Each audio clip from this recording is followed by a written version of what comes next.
Healthcare reform has become one of the most hotly debated political issues in the United States. We'll talk about the Catholic perspective on this divisive issue in this week's Washington Report. I'm Chaz Muth, Washington correspondent for Catholic News Service. The most heated exchanges on this issue have taken place at town hall meetings across the nation. Some argue current health care reform proposals are too costly, with some estimates running more than $1 trillion, or express fears that senior citizens will not be cared for.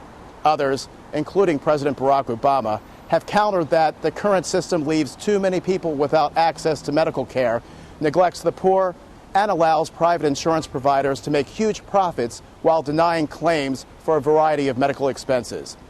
For some Catholic members of Congress, like Republican Representative Chris Smith of New Jersey, there are concerns that current legislation will allow taxpayer dollars to pay for abortions, despite Obama's pledge to keep that out of health care reform. Killing human babies by abortion is not health care.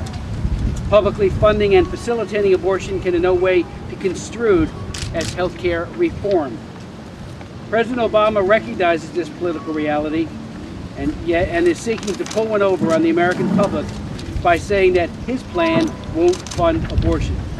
The U.S. Conference of Catholic Bishops has continued a dialogue with key members of Congress and White House officials, and many believe those guiding the process understand what is important to U.S. Catholics. Kathy Saley, Director of Social Development for the Bishop's Department of Justice, Peace, and Human Development, said she's encouraged by current conversations with legislative and White House officials, but said her work is far from over.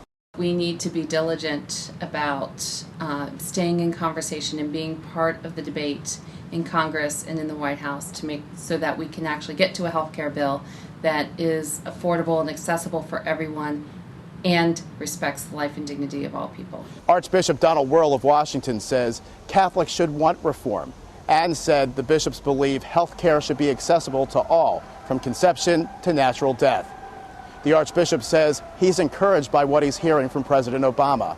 He did reiterate again that abortion would not be a part of this. The devil is always in the details, and so I think we have to leave that up to all the people that are examining all the details of this legislation to see that that in fact is the case. He also spoke of the need to include all of the poor, everyone, and I think that resonates with our Catholic teaching tradition from the very beginning. Reporting from Washington, I'm Chaz Muth, Catholic News Service.